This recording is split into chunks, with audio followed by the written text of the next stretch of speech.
Peel back the foil on a properly executed dum biryani, and you release a massive plume of pressurized steam. Today, we are building a massive 3-kilogram batch of authentic Hyderabadi chicken dum biryani entirely from scratch. If you've never made this before, the process sounds risky. We take completely raw chicken, bury it under pounds of rice, and seal it shut to cook. To pull this off without burning the bottom or serving raw poultry, success depends on the specific volume of moisture trapped within the vessel and the application of indirect heat. This specific layered cooking architecture was developed centuries ago in the historic capital of Hyderabad.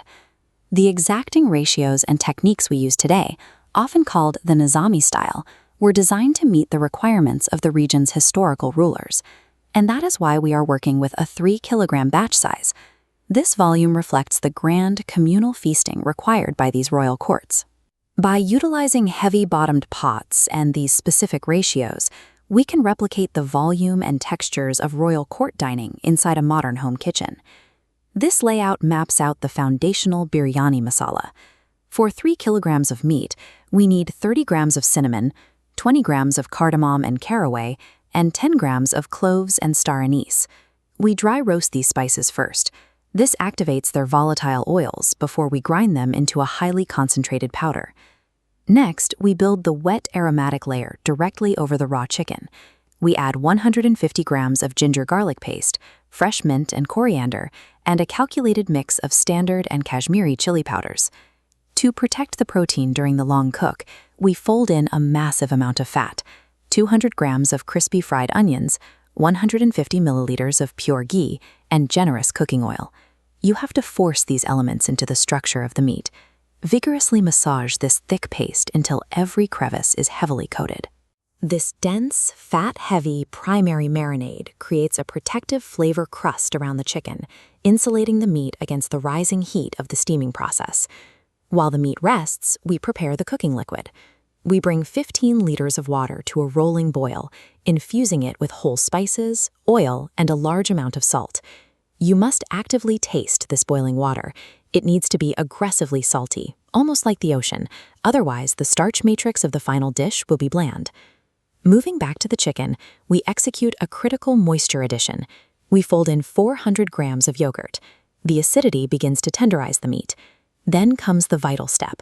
We extract exactly half a liter of that boiling rice water and pour it directly into the raw chicken marinade. Looking at this cross-section of the pot, you can see how this exact volume of hot liquid alters the environment at the bottom. The liquid pools around the meat and immediately begins converting into rising steam.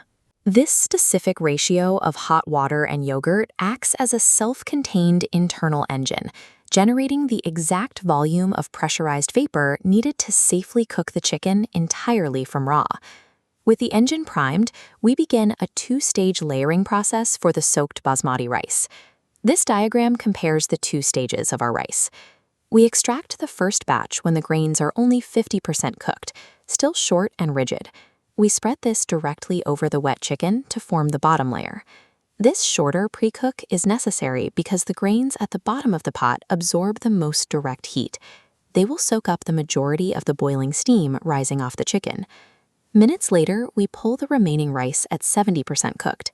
We layer these elongated grains at the very top, followed by a pour of saffron water. Sitting this high up, they only receive cooler, residual steam, so they must be further along in their cooking process. Staggering the starch's doneness prevents the bottom layer from disintegrating, while ensuring the top fully hydrates. Now we execute the dum, the physical sealing of the entire system. We crimp wetted aluminum foil tightly around a rim to trap all of the internal vapor. To prevent the raw chicken from scorching, we place a heavy flat iron tawa directly beneath the pot to buffer the direct flame. From here, you must follow a strict heat schedule. We fire it on high for 10 minutes to rapidly build pressure. We drop it to low for another 10 minutes, and then cut the heat entirely for a mandatory 15-minute rest. Do not open the seal during that rest period. Breaking it early allows the pressure to escape and ruins the final texture. This resting phase gives the violently pressurized steam time to cool and reabsorb back into the chicken, leaving the meat succulent and tender. Let's remove the foil and check our results. Right away, we can see the vibrant saffron-stained top layer. and every grain of rice has maintained its structural integrity. To plate it, drive a flat spatula straight down the inside wall of the pot. This allows you to lift complete vertical cross-sections from top to bottom without shearing fragile rice. And here is the proof. Press a spoon into the meat, and it yields immediately, falling away from the bone in juicy shreds. Now it's your turn. Execute this exact timeline in your own kitchen and report your results in the comments below.